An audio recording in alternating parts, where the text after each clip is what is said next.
कुमारपुर में वाक़ा सवेरा old age home के जिम्मेदारान ने आज प्रेस कॉन्फ्रेंस कर मकान मालिक पर बदतमीजी के इल्ज़ाम लगाए।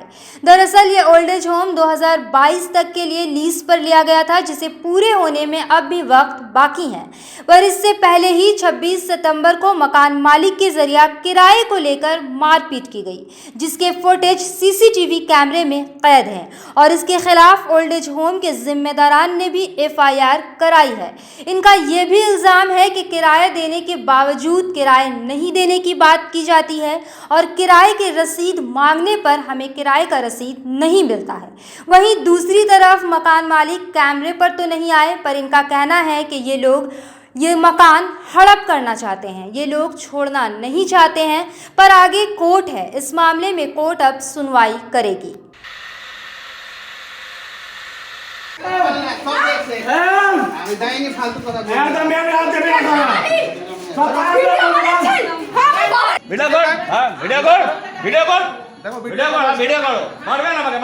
मारो ना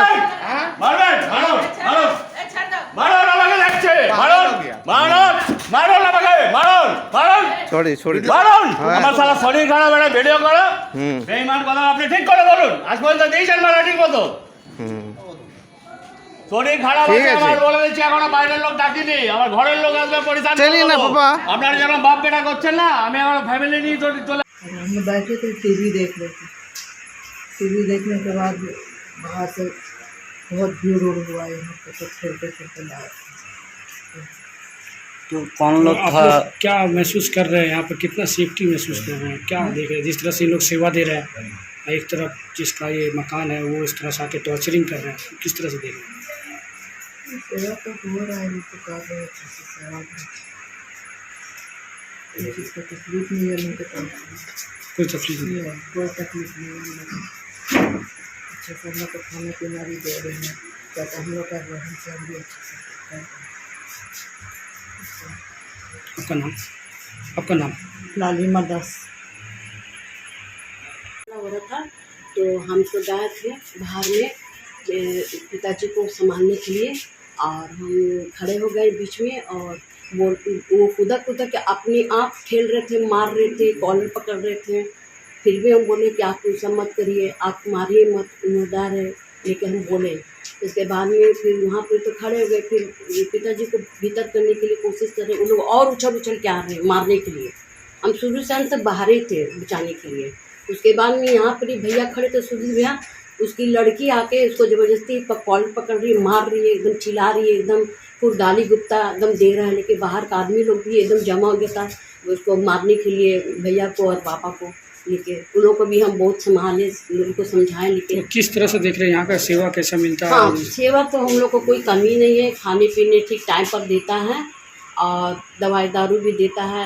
अच्छा, जिस तरह से ये घटना घटा तो उसको किस तरह से देख रहे हैं, कितना से महसूस कर रहे नहीं, हैं? वहाँ से हम बहुत अच्छे देख रहे हैं। जो लोगों ने करके गया घटना को, उसको किस तरह से दहशत में है आप? ऐसे तो देख रहे हैं कि उन लोग बहुत ज़्यादा ही अत्याचार कर रहे हैं, बहुत बोल रहे हैं। लेकिन ये तो गलत उन लोग का नहीं, इन लोग का नहीं, उन लोग का ही है। उन लोग को ये तो बहुत दिन से लग रहा है, इन लोग को पीछे में हर एक संडे को ही करता हो। ये कौन लोग है जो आके झमेला बार बार करते जा रहे हैं? यहाँ का वो बोलता है कि यहाँ पे मेरा घर है, हम यहाँ पे भी मेरे मालिक है, ऐसे बोल रहे हैं। लेकिन आपका नाम? फिल्मिया सोरेन।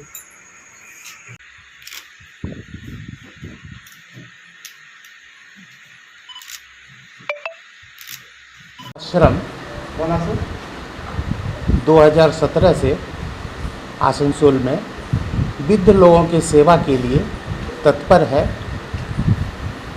कहने का इस उम्र में सभी कुछ है, लेकिन प्रॉपर ध्यान रख कर के सेवा देने वाले लोग नहीं हैं, सब कोई रहते भी नहीं हैं। इसलिए हमारे यहाँ आते हैं, हम लोग उनको सुचारू रूप से सेवा देते हैं। उनका खर्च जो है उनके परिवार वाले सब देते हैं समय पर। इधर कुछ दिनों से हमारे मकान मालिक द्वारा अनैतिक बातें होती रही हैं, वो बोलते हैं हमको, लेकिन हमने उतना ध्यान नहीं दिया। पिछले माह के 12 तारीख को ECL के कुछ कर्मचारी उनके घर में कुछ फंक्शन था, इसके उपलक्ष्य में वृद्धाश्रम में सबको खिलाने हेतु आए हुए थे। तो खाने का समय था, करीब करीब पौने एक का समय था। सभी वृद्ध लोग इसी जगह बैठ के खा रहे थे। तो हमारे यहाँ कुछ उम्र के हिसाब से मानसिक रूप से थोड़ा सा विक्षिप्त हो जाते हैं, तो हम लोग उनको भी रखते हैं। तो एक मासी है जो खाते समय चिल्लाती है, तो उनको प्यार से हम लोग खिलाते हैं। तो वो सामने आकर के ज़ोर ज़ोर से गरज के बोलने लगे कि कौन हमारे घर में चिल्लाता है, आप लोग उन लोगों को मारते हैं इसीलिए चिल्लाता है। तो उनका एटीट्यूड बहुत बुरा था, वो ज़बरदस्ती आश्रम में घुसना चाह रहे थे। हम बोले देखिए अभी ज़बरदस्ती मत घुसिए, फिर भी वो नहीं माने। 2-3 आदमी के साथ ज़बरदस्ती वो घुस रहे थे। हमने पुलिस को फ़ोन किया, पुलिस आई, फिर उनको समझाई और पुलिस सारी इंक्वायरी करके गई। ऐसी उनके दिमाग में कोई बात नहीं धंसी। 26 तारीख का पेमेंट का दिन था, तो वो FIR किए थे। इस बीच में वो पुलिस कंप्लेन किए थे कि हमको रेंट नहीं दिया जाता है। तो हम लोग को पुलिस बुलाई वहाँ थाना में, साउथ पीपी में। तो हम लोग गए वहाँ, जाने के बाद पुलिस हम लोग से पूछताछ की। हम लोगों ने जो सही बात था बताया। बोले ठीक है जाइए, हम लोग तो ऐसे जाके देखते ही हैं हम लोग आश्रम में, कहीं किसी तरह की कोई बात तो होती नहीं है। फिर हम बोले कि देखिए आप लिखित हमको दीजिए, तब हम आपको रेंट देंगे। तो वो बोले नहीं, लिखित विखित कुछ नहीं देंगे, आपको रेंट देना पड़ेगा। हम बोले नहीं ऐसा नहीं दे सकते हैं, चूँकि आपने पुलिस कंप्लेन किया है इसलिए हमको लिखित लेना ही पड़ेगा, वहाँ देना पड़ेगा हमको लिखित। इस बीच में वो धक्का धुक्की मारा पीटी तक करने लगे। फिर अपने वाइफ को बुलाए, कुछ आदमी को बुलाए, उनका केयर टेकर रहता है उसको भी वो बुलाए और आश्रम के अंदर घुस के मारपीट किए। वो आदमी कौन है? एक तो इनका केयर टेकर है, गौतम बाकुड़ा लिखता है, और एक आदमी जो है हम नहीं पहचानते हैं, वो दाढ़ी वाले हैं और बाहर से आए हुए थे। वो CCTV फुटेज में सारी चीज़ हैं हमारे पास। उनकी पत्नी, उनकी बच्ची सारी वहाँ से आई और आकर के आश्रम में घुस के मारपीट। उनका कहना है कि रेप केस करवाएंगे, अपने पत्नी और बच्चे से रेप केस करवाएंगे, तब पता चलेगा आप लोग को। घटना उस दिन की यही है। फिर हमने इंजरी रिपोर्ट लिखवाई, इसमें रड से हमारे हाथ में चोट लगा था, मारे थे, इंजरी करवाए हम लोग हॉस्पिटल में, इंजरी रिपोर्ट है। फिर हम लोग CP साहब से मिले, पुलिस कमिश्नर से, उन्होंने कहा कि आप लिखित में दीजिए, हम इंक्वायरी करवाते हैं। अभी प्रोसेस में है, इंक्वायरी हो रही है। आप क्या चाहते हैं? क्या हम सेक्रेटरी हैं सवेरा वृद्धाश्रम के। आप क्या चाहते हैं? हाँ, क्या चाहते क्या? हम लोग चाहते हैं कि जो ऑब्लिगेशन वो लगाते हैं वो समाज के सामने स्पष्ट रूप से आए। हम लोग कानूनन जो प्रक्रिया है वो पूरा हो। तो इसको आप किस तरह से देखते हैं, किस दृष्टि से देख रहे हैं? जिस तरह से हुआ इसको वो उनका मेन है कि आश्रम आप को किस यहाँ दृष्टिकोण से देख रहे हैं? आप क्या चाहते हैं? हम लोग तो चाहते हैं कि ये जो बात वो ऑब्लिगेशन जो लगाते हैं, आश्रम में अच्छी तरह से व्यवस्था नहीं है, वो लोग तंग करते हैं वृद्ध लोगों को, ये समाज के सामने आवे। कानून में हम लोग दिए हैं कि कानून अपनी प्रक्रिया पूरा है। कितने वृद्धा लोग यहाँ पर अभी प्रेजेंट में हैं? अभी 16 वृद्ध लोग हैं हमारे पास, जिसमें कुछ बिस्तर पर हैं, कुछ स्वस्थ हैं, जिनको थोड़ा सेवा की ज़रूरत है। आप खुद यहाँ देखते हैं कि आप अपने परिवार के साथ यहाँ रहते हैं? अकेले देखना बहुत मुश्किल है, हाँ। क्योंकि मार्केटिंग करना है, बाहर की व्यवस्था करना है, अंदर में खाने पीने का ध्यान रखना है। तो खाने पीने का जहाँ तक सवाल है वो हमारी पत्नी देखती है, और बाहर मार्केटिंग हम और हमारे लड़के हैं सुजीत। मतलब आप परिवार को लेके, परिवार भी रह रहा है आपका यहाँ पर, और वृद्धा लोगों को भी आप यहाँ पर सेवा दे रहे हैं? हाँ, सेवा दे रहे हैं। 24 घंटा हम लोग उनके पीछे लगे रहते हैं, क्योंकि स्टाफ के भरोसे नहीं चलने वाला है, उनको एक पल की ज़रूरत है। ये मकान किसका है? ये मकान गौतम सिन्हा एक हैं, मोटर व्हीकल डिपार्टमेंट में एजेंट, वो है। किस आधार पर ये मकान आप उनसे लिए थे रेंट में? उनसे लीज पर लिए हुए थे, 5 साल के लीज पर। कोई ऐसा कागज को हमेशा अप टू डेट करवाते थे? नहीं, 5 साल का एग्रीमेंट 5 साल का एग्रीमेंट ओल्ड एज होम के नाम क्यों आपको पैसा के लिए वो बोल रहा है कि आप पैसा नहीं दे रहे हैं? आप बोल रहे हैं हम लिखित तौर पे वो पुलिस को 12 तारीख को जो कांड घटी, हमने पुलिस को जो बुलाया, इसके रिवेंज में उन्होंने कंप्लेन किया। तो अभी तो आपके पास 5 साल का एग्रीमेंट है, ये फरवरी में ख़त्म होगा। तो आप इसके बाद क्या करेंगे फिर? देखें आगे क्या होता है। हम लोग सेल भी गए हुए थे, सेल के अफसर लोग से मिले हैं, उन लोगों ने आश्वासन दिया है कि हम लोग आपकी व्यवस्था कर रहे हैं। आपका नाम? मेरा नाम सुजीत कुमार है। आपका नाम? सर आपका नाम? मेरा नाम अर्धेंदु शेखर।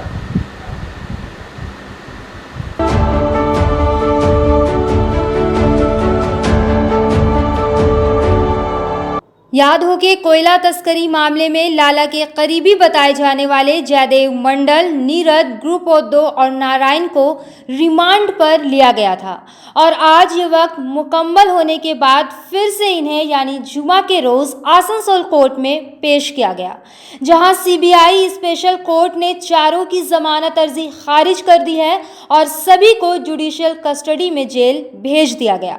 चूँकि दुर्गा पूजा सामने है, इसलिए अब केस के सुनवाई की अगली तारीख 8 नवंबर को दी गई है। ऐसे में अब लगभग 1 महीने का लंबा वक्त इन्हें हिरासत में ही काटने होंगे।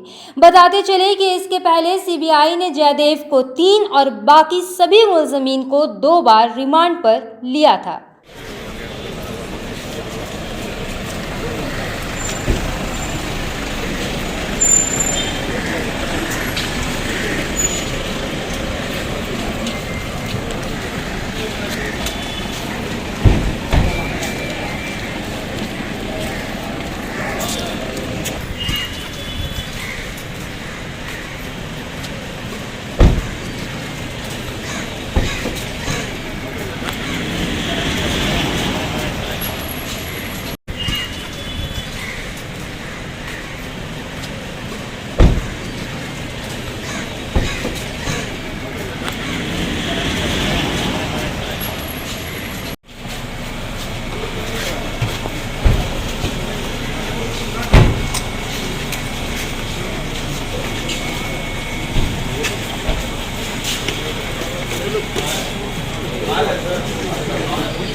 আজকে ওরা রিমান্ড চায়নি, 4 জন আসামি প্রডিউস হয়েছে এবং এই রিমান্ডে কোনো কিছু সিজার হয়নি। মূল অবজেকশন দেওয়া আছে এই যে আমাদেরকে বেল দিলে বা আসামিদেরকে যদি বেল দেওয়া হয় তাহলে আমরা পালিয়ে যেতে পারি, 1 নম্বর গ্রাউন্ড। 2 নম্বর গ্রাউন্ড দেওয়া আছে যারা আমরা সাক্ষীকে ট্যাম্পার করতে পারি, যদিও সাক্ষীকে সেটা আমরা চিনিই না। স্বভাবতই আজকে যিনি ছিলেন তিনি শোনার পরেই বললেন রিজেক্ট করলাম, পরে অর্ডারটা দিচ্ছি। কলকাতা থেকে অনেক উকিলবাবু এসেছিলেন, তারা সাবমিশন করেছেন যে এই মামলায় 409 কোনো ইমপ্লিকেশন এই আসামিদের ক্ষেত্রে হয় না, 13(1 and 2) তার কোনো ইমপ্লিকেশন হয় না, বাকি থাকে 120(b), সেটাও খুব ভঙ্গুর, সেই হিসেবে নেই। এবং বলা হয়েছিল যে এই কেসের মূল আসামি অনুপ মাঝি, তাকে সুপ্রিম কোর্ট প্রোটেকশন অর্ডার দিয়েছে এবং অপর একটা আসামি তাকে এইখানে একটা বেল দেওয়া হয়েছে, তার নাম হচ্ছে বিকাশ মিশ্র। যদিও তার বেল ক্যান্সেলেশনের প্রেয়ার আছে, উনি ওইটা শুনবেন ছুটির পরে। প্রথম কথা, এই হাকিমের শোনার ক্ষমতা সম্পর্কে আমি একটু সন্দিহান, এই কারণেই সিবিআই কোর্ট ডেজিগনেটেড হতে হয় এবং একটা ডেজিগনেটেড কোর্ট সে কাউকে ডেলিগেট করতে পারে না। যাই হোক, এগুলো হচ্ছে আইনের পুঙ্খানুপুঙ্খ ব্যাখ্যা। আর সাধারণভাবে সিবিআই কেসে বেল দিতে গেলে যিনি বেল দেবেন তার মেরুদণ্ডটা অনেকটা সোজা হতে হয়। আমি বলছি না যিনি রিজেক্ট করেছেন তার মেরুদণ্ডহীন, এমনি একদিনের এসে এই সিবিআইয়ের ক্ষেত্রে বেল দিলে হয়তো তার নিজস্ব অনেকগুলো অবস্থায় পড়তে হতে পারে বলেই তিনি শোনার পরেই রিজেক্ট করেছেন। রিজেক্ট করার পরে অর্ডার হচ্ছে, অর্ডার এখনও তো আমরা পাইনি। জুডিশিয়াল কাস্টডিতে গেছে 4 জনই। কতদিন? জুডিশিয়াল কাস্টডি এখন তো পুজোর সময় ছুটি, বলে ছুটির পর সম্ভবত 21-10 হচ্ছে ডেট, সেই সময় খুলবে, সে সময় প্রোডাকশান হবে 21-10 সেই সময় দেখা যাবে। এই হচ্ছে sum total of 2 days proceeding. Bikash Mishra যে এটা সিবিআই যেটা বলেছিল যে তার বেল পিটিশন যে বেল নেওয়া আছে সেটা রিজেক্ট করে তাকে যেন জেল হেফাজতে এরকম একটা প্রেয়ার দিয়েছিল, সেটার বিষয়ে কিছু বললো? সে বিষয়ে এই হাকিম শুনতে চাননি, যার বেল দেওয়ার ক্ষমতা নেই রিজেক্ট করার ক্ষমতাটা কী করে হবে। ফলে সে মতো অবস্থাতে ওটাও 21-10 পরবর্তীকালের শুনানি অন্য আরেকটা ডেটে দেওয়া আছে। এই হচ্ছে বিকাশ মিশ্রর দিক, যদিও তার উকিলবাবু আমি নই, ফলে এ সম্পর্কে সম্পূর্ণ ব্যাখ্যা তিনিই দিতে পারেন যিনি এটাকে মুভ করেছেন। আমি বাকি 3 জনের জন্য বললাম। তো দাদা এই 31 তারিখ অবধি আমরা যে পাচ্ছি যে 8ই নভেম্বর তাদেরকে প্রডিউস করা হবে, এই ব্যাপারটা কি? আমাদের ছুটির সময় 14 দিনের রিমান্ডটা হয় না। ছুটির মাঝখানে আসামি প্রোডাকশন হয় না জেল থেকে, ছুটির মাঝখানে আসামি অ্যারেস্ট হয়, জেলে যায়, কিন্তু জেলের মাঝখান থেকে এই জায়গায় আসে না, কারণ এখানে রেগুলার হাকিম থাকেন না, স্টপ গ্যাপ হাকিম থাকেন অ্যাকর্ডিং টু রোস্টার। ফলে এটা সব ক্ষেত্রেই আজও যেটা আমার রিজেক্ট হবে তার ডেট হবে 21-10, 22-10, 23-10, তার আগে ডেট হওয়ার কোনো সম্ভাবনা নেই। এটা গোটা ভারতবর্ষের নিয়ম।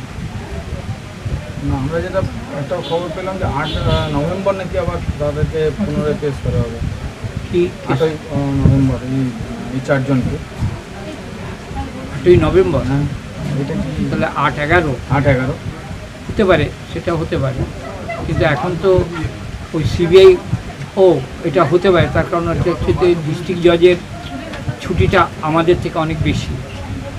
আমাদের লোয়ার কোর্টের ছুটি 21-10 পর্যন্ত, আর হায়ার কোর্টের ছুটি 8-11 পর্যন্ত।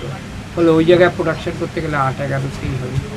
আমি এই পার্টটা একটা ভুল বলেছি এই কারণে, কারণ লোয়ার কোর্ট আর সেশনস কোর্ট তার ছুটির তারতম্যের জন্য ডেটটা আলাদা। মানে 8ই নভেম্বরই আজকে 8 তারিখ, ওনাদের 1 মাস ছুটি, 8ই নভেম্বর হচ্ছে প্রোডাকশন।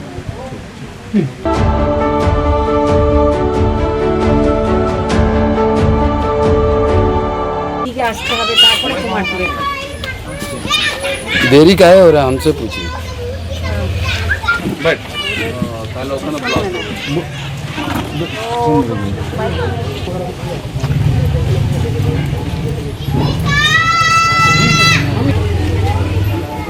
साहब आ रहा ना, जा रहे हैं। अरे बढ़िया पानी है।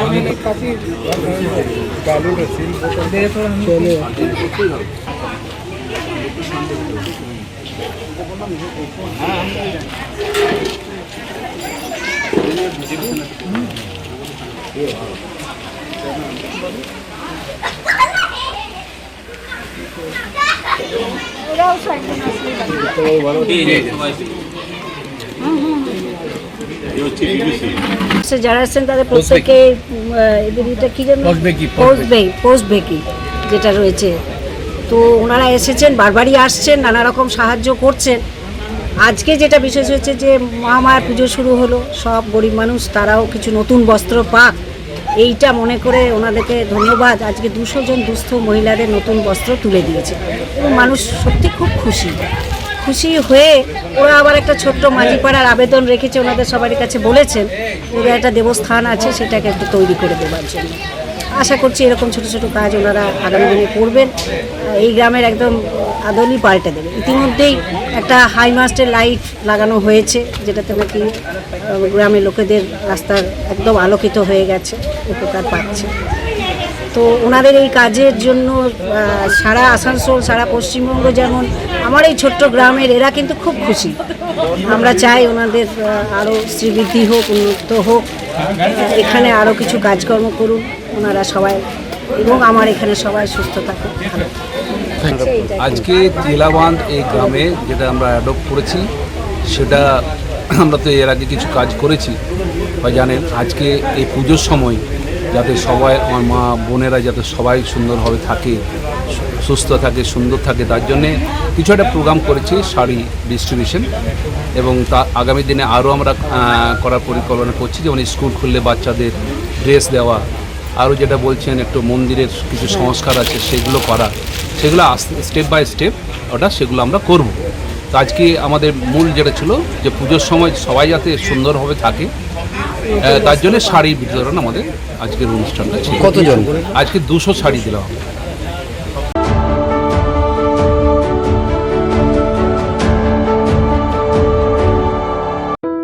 বিরিয়ানির নাম আসলেই মুখে জল এসে যায়, আর শিল্পাঞ্চলে বেস্ট বিরিয়ানি মানে আরসালান, কিং অফ বিরিয়ানি।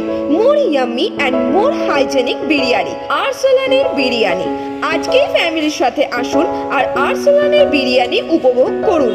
আমাদের এখানে নানা রকমের বিরিয়ানির ভ্যারাইটি পাওয়া যায়, তাছাড়া রয়েছে চিকেন, মাটন আর ভেজের অনেক আইটেম। তাহলে আজকেই আসুন Arsalan, the king of biryani, Bastin Bazar, Asansol.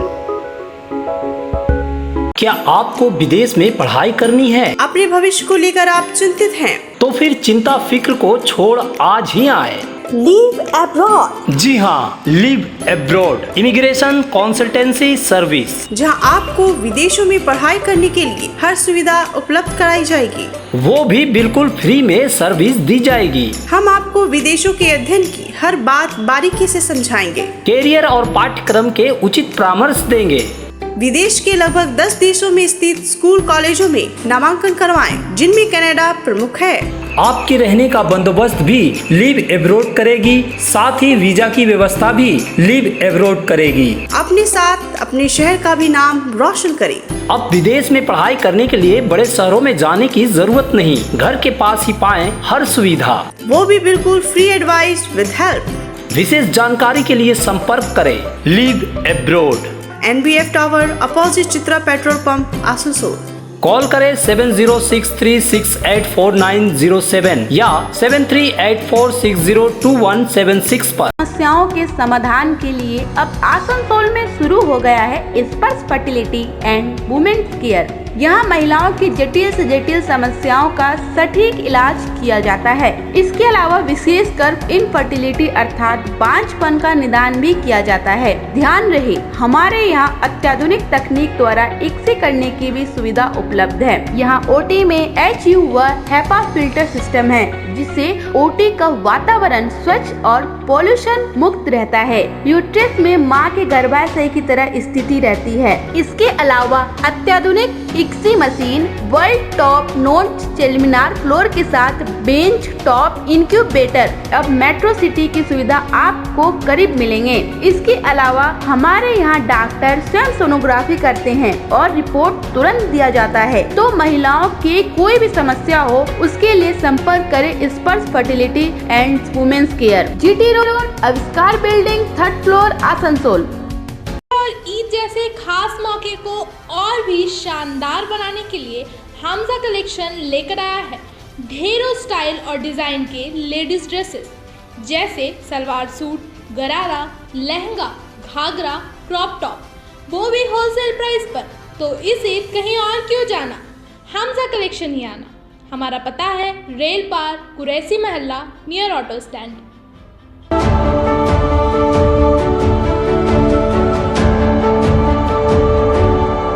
Durga Puja के ख़ास मौके को और भी ख़ास बनाते हुए all India human right council की जानिब से आज 8 अक्टूबर को इस्माइल कोड़ापाड़ा और महावीर अखाड़ा में 2 साल से 70 साल तक के ज़रूरतमंद लोगों के दरमियान 500 साड़ियाँ, बच्चों के कपड़े, शर्ट, टी शर्ट, टॉप्स वगैरह तकसीम किए गए।